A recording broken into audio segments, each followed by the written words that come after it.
जी, अस्सलाम वालेकुम। उम्मीद है कि आप तमाम दोस्त खैरियत से होंगे और वीकेंड अच्छा गुज़रा होगा। वीकेंड पर काफ़ी ज़्यादा डेवलपमेंट्स हुई हैं और उसके साथ-साथ अगर हम मार्केट के हवाले से बात करें तो डिप्रेशन बहरहाल मार्केट में मौजूद था। आज गैप डाउन जो था वो मार्केट में ओपनिंग हुई। इस पर इंशाल्लाह बात करेंगे, कैंडलस्टिक पर डिस्कस करने की कोशिश करेंगे एक 176,000 के हवाले से।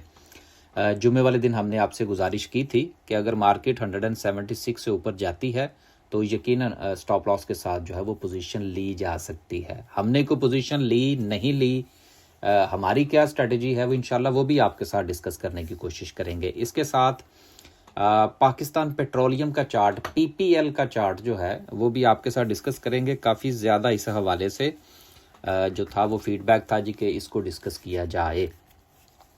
आगे चलते हैं जी। आज ड्यूरिंग द सेशन जो है जिस वक्त मार्केट ओपन हुई तो एक डिप्रेशन का माहौल जो है वो कंटिन्यू करता हुआ नज़र आया। ख़ास तौर पर जिस तरह से अटैक्स वगैरह हो रहे हैं और दोनों तरफ से धमकियों का सिलसिला जो है वो जारी है। लेकिन आज की जो लेटेस्ट डेवलपमेंट हुई है उसमें यकीनन सपोर्ट और रेजिस्टेंस जो है वो अपनी जगह पर मौजूद हैं, लेकिन उसके साथ साथ जो न्यूज़ का असर है वो मार्केट को कंटिन्यूसली मुतासिर कर रहा है। और अभी जो लेटेस्ट है वो ये है कि जो जिस तरह से पाकिस्तान जो है वो अपना किरदार अदा कर रहा है तो कुछ जो है वो पैगामात का सिलसिला जो है वो एक मरतबा फिर शुरू हुआ है और ईरान ने भी इसको कंफर्म किया है न्यूज़ के ऊपर कि कुछ जो पैगामात हैं वो हम तक पहुँचे हैं। इसका गो के ये जो हमारे यहाँ जो गुफ्तगू का सिलसिला होता है अपनी मार्केट के ऊपर तो हम उसका असर देखते ही हैं, लेकिन साथ में हमने उसको वेरीफाई करना होता है कि इंटरनेशनल मार्केट के ऊपर उसका क्या असर हुआ है। तो इंटरनेशनल मार्केट में अगर आप देखें तो ऑयल की प्राइसेस जो हैं वो थोड़ा सा नीचे आई हैं। अच्छा, एक चीज़ जो है वो मैं आपसे गुजारिश ज़रूर करना चाहूँगा। देखिए, साल हर साल से हम ये चीज़ देखते आए हैं कि अगर स्टॉक मार्केट परफॉर्म करती है या फ़र्ज़ करें कि जंगी सूरत हाल आ जाती है, चलें स्टॉक मार्केट को हम वक्ती तौर पर छोड़ देते हैं, तो जिस वक्त जंगी हालात होते हैं तो उस वक्त सोना परफॉर्म करता है। लेकिन आजकल अगर आप देखें तो सोना आपको उस वक्त परफॉर्म करता हुआ नज़र आता है जिस वक्त पॉजिटिव न्यूज़ आती है, ऑयल प्राइसेस नीचे जाती हैं। यानी कि सोना और स्टॉक्स जो हैं वो इकट्ठे चल रहे हैं। ये अच्छा साइन नहीं है। ये चीज़ जो है, ये जो मैं अक्सर आप लोगों से कहता हूँ ना कि मार्केट का साइकिल होता है 3, 5 और 10 साल का, तो ये बेसिकली ये चीज़ों को देखना होता है। ये जो गोल्ड आजकल जो है वो स्टॉक्स का जो है वो दोस्त बना हुआ है, ये अच्छा साइन नहीं है। स्टॉक वालों के लिए तो पता नहीं अच्छा साइन है या नहीं है, गोल्ड वालों के लिए अच्छा साइन नहीं। गोल्ड वैसे ही बहुत ज़्यादा जो है वो रिट्रेस कर चुका है और चांदी के हवाले से जो बहुत ज़्यादा ख्वाब देखे गए थे वो यकीनन अब जो है वो बहुत ज़्यादा परेशानी का शिकार जो है वो लोग हो चुके हैं। खैर, चूँकि वो हमारा टॉपिक नहीं है, लेकिन इस वक्त जो है ऑयल प्राइसेस जो है वो थोड़ा सा डाउन है, गोल्ड की प्राइसेस थोड़ी सी बेहतर हुई हैं, सिल्वर की बेहतर हुई हैं और साथ में स्टॉक्स में बेहतरी देखने को आई है। लिहाजा टेक्निकली जो रेजिस्टेंस है उस पर इंशाल्लाह आगे चल के बात करेंगे। ईरान के हवाले से जो गुफ्तगू थी वो हो चुकी। आज ड्यूरिंग द सेशन जो है वो मार्केट ने 176 लेवल का जो लेवल है उसको ब्रेक करने की कोशिश की है, लेकिन चूंकि near to the market closing था लिहाजा उसमें को ख़ास हमें रिजेक्शन जो है वो देखने को नहीं मिली। लेकिन टेक्निकली क्या लेवल है उसको इंशाल्लाह कैंडलस्टिक पर डिस्कस करेंगे। सर्किट ब्रेकर के हवाले से बात करें तो अगेन जो सूरत हाल है आज माशाल्लाह से 12 कंपनीज जो है रिफाइनरीज, जो रिफाइनरी पॉलिसी है वो शर्ती या नई प्रिंटों के साथ छापी जा रही है और उसका इम्पैक्ट जो है वो हमें पूरे रिफाइनरी सेक्टर पर आता हुआ नज़र आ रहा है। वहदत के हवाले से मैंने अभी लास्ट वीक एक चीज़ आपसे साथ डिस्कस की थी। जब उसकी खबर आई थी तो उसके बाद मुझे काफ़ी ज़्यादा मैसेजेस मौसूल हुए कुछ ख़ास दोस्तों की तरफ से। उन्होंने कहा जी कि आपने वहदत के हवाले से जो बात की है वो दुरुस्त नहीं है। तो मैं जी इंशाल्लाह कल अगर मुझे वक्त मिला तो वहदत की खबर जितनी मरतबा जो है वो छपी है मैं फिर इंशाल्लाह वो एविडेंस जो है वो शेयर कर दूंगा दोस्तों के साथ, फिर उनका गिला शिकवा दूर हो जाएगा। कि मैंने उसमें ये गुजारिश की थी कि वहदत की जो खबर लास्ट वीक हमने शामिल की थी वो उससे पहले भी जो है वो सेम खबर जो है वो छप चुकी है और ये दोबारा से दूसरी या तीसरी बार जो है वो छपी है खबर। हमारा काम जो है वो इन चीज़ों को पॉइंट आउट करना है। अगर कंपनी या दोस्त अहबाब ये समझते हैं कि नहीं जी वो खबर जो थी वो पहली बार ही आई थी, तो फिर हम जो है वो उनकी खिदमत में पेश कर देंगे, तो फिर हमारा जो है वो जुम्मा ख़त्म हो जाएगा। हमारी इसलिए कोशिश होती है कि हम सिर्फ छपी हुई खबरें जो हैं वो आपकी खिदमत में पेश करें। लोअर कैप की बात करें तो कोई ख़ास कंपनी जो है वो लोअर कैप में नहीं है। ओवरऑल मार्केट में सिचुएशन जो थी वो आज बहरहाल रिकवरी की तरफ जो है वो जाती हुई नज़र आई। अगली खबर चूँकि हमारे यहाँ जो है वो गैस का शॉर्टफॉल है, तो 3 कंपनीज जो हैं उनको RLNG की सप्लाई जो है वो बंद कर दी गई है, और तीनों की तीनों कंपनियों का ताल्लुक जो है वो एक ही ग्रुप के साथ है। अब ये एक ही ग्रुप में क्यों इसके लिए लफ्ज़ इस्तेमाल कर रहा हूँ, क्योंकि उसकी वजह ये है, 2 कंपनीज हैं जिनका ताल्लुक एक ही ग्रुप के साथ है। फातिमा फर्टिलाइजर तो खैर अलहदा से है। तो ये 3 कंपनीज हैं जी, फातिमा फर्टिलाइजर है, FFC है और उसके साथ AGL है। तो AGL जो है इसमें चूंकि स्टेक जो है वो FFC का भी है, तो इसलिए हम इसको एक ही घर के 2 अफराद जो है वो कंसीडर करेंगे और साथ में जो है वो फातिमा है।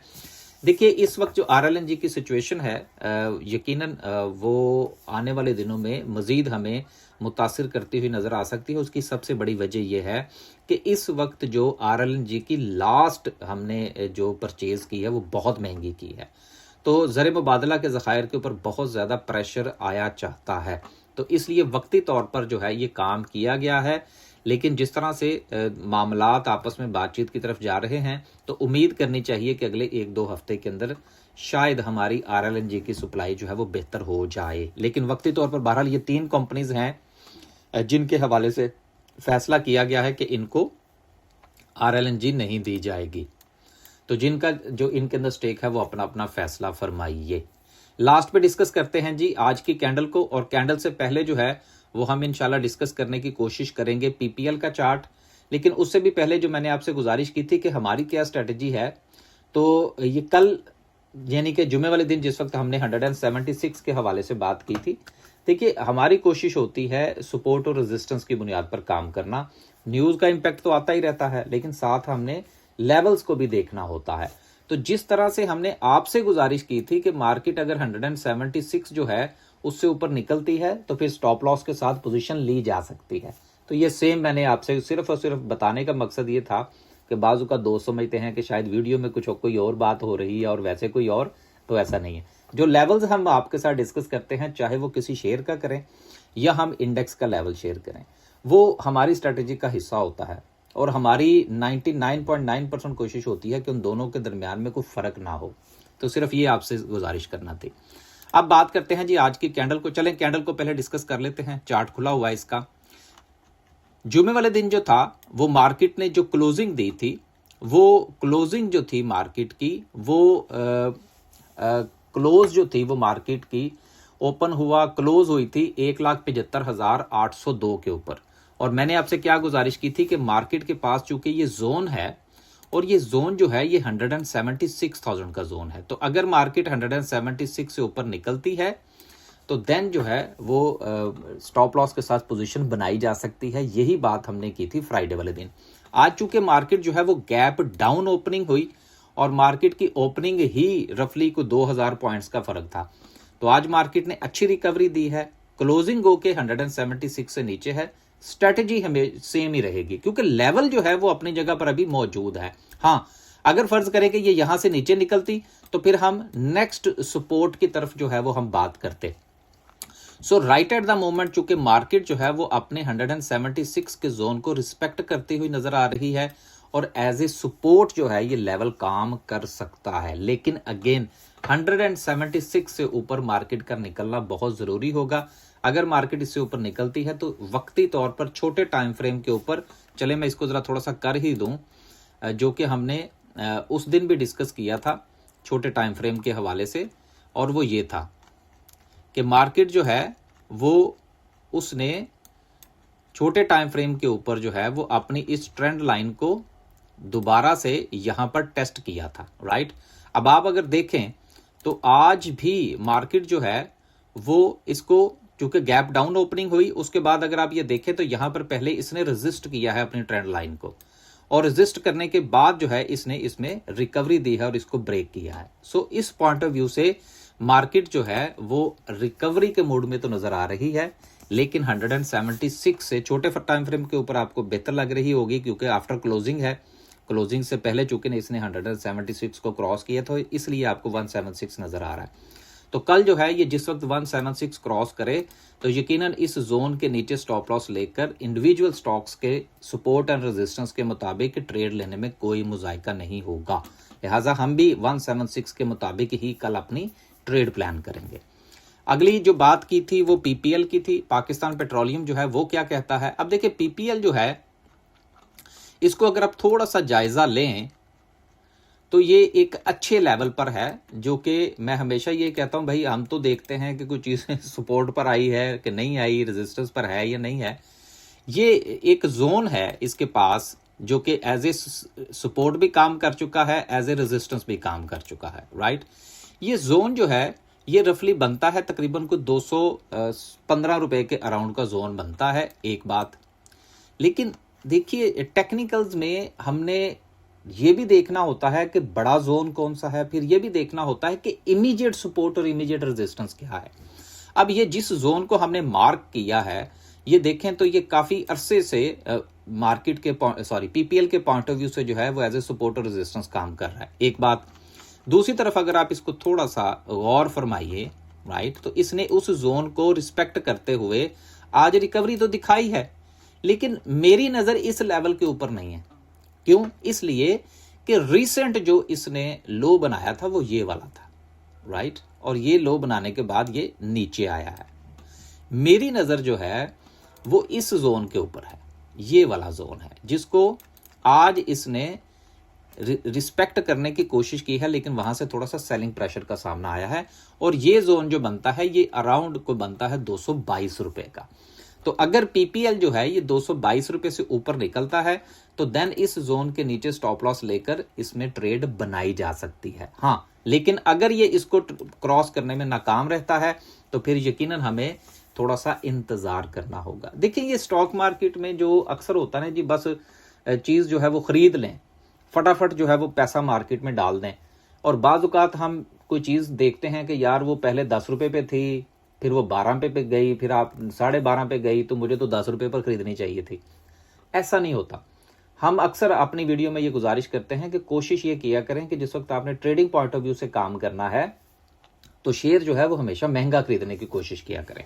सो पीपीएल जो है अगर ये अपने इस जोन को जो कि तकरीबन को 222-223 रुपए का बनता है, अगर इससे ऊपर निकलता है तो देन इसमें ट्रेड बनाई जा सकती है, जिसमें मुमकिना तौर पर इसका जो टारगेट है, जहां पर ये पहला इसका जो रेजिस्टेंस का जोन है वो अराउंड कोई 240 रुपए का जोन बनता है, जहां तक की उम्मीद लगाई जा सकती है। लेकिन अगेन हम किसी को बाय या सेल की कॉल नहीं दे रहे, सिर्फ आपके साथ जो है वो लेवल्स को आइडेंटिफाई करने की कोशिश कर रहे हैं। ये थी जी आज का पीपीएल का चार्ट। और इसके साथ ही दोस्तों का ये भी था कि जी इन्वेस्टमेंट में क्या पोजीशन है। देखिए इन्वेस्टमेंट की स्ट्रेटजी में हमारा कोई चेंज नहीं है, चाहे जंग हो रही हो चाहे ना हो रही हो, उसमें हमने लेवल्स पर बाय करना है और फिर खामोशी से इंतजार करना है उसमें बेहतरी का। उस पॉइंट ऑफ व्यू से हम जो है ये कुछ छोटे मोटे लेवल्स के अंदर नहीं पड़ते, उसका जो हमारी स्ट्रेटजी है वो डिफरेंट है और उसमें कोई तब्दीली नहीं है जब से जंग शुरू हुई है या जब से हमने उस ग्रुप का आगाज कर रखा है। आखिरी गुजारिश आपसे ये थी, जो कि जैसे ही मार्केट पिछले दिनों परफॉर्म की थी तो मैंने आपसे कहा था कि 3 महीने 6 महीने या साल के लिए इन्वेस्टमेंट करने से परहेज कीजिएगा। लेकिन लास्ट वीक जितने लोगों ने अपना पोर्टफोलियो डिस्कस किया मेरे साथ, उसमें से 60% वो लोग थे जो कि दोबारा से वो उस पोजीशन के अंदर आ गए थे। अब आज फिर मार्केट में थोड़ी सी बेहतरी आई है, तो देखिए ये जो 3-6 महीने और साल की जो इन्वेस्टमेंट होती है ना, इससे परहेज किया करें। या तो लेवल्स के मुताबिक चीज़ों को खरीदें, या जो है वो आप ट्रेडिंग के पॉइंट ऑफ व्यू से खरीदें, या आपका जो है वो इन्वेस्टमेंट का पॉइंट ऑफ व्यू हो। ये जो बिल्कुल ही टाइम के साथ आप अपने आप को नथी करते हैं, इससे आपको नुकसान के चांसेस तो ज्यादा हैं लेकिन नफे के चांसेस जो है वो कम है। बाकी माशाल्लाह से आपका अपना फैसला है। इजाजत दीजिए जी, अल्लाह हाफिज।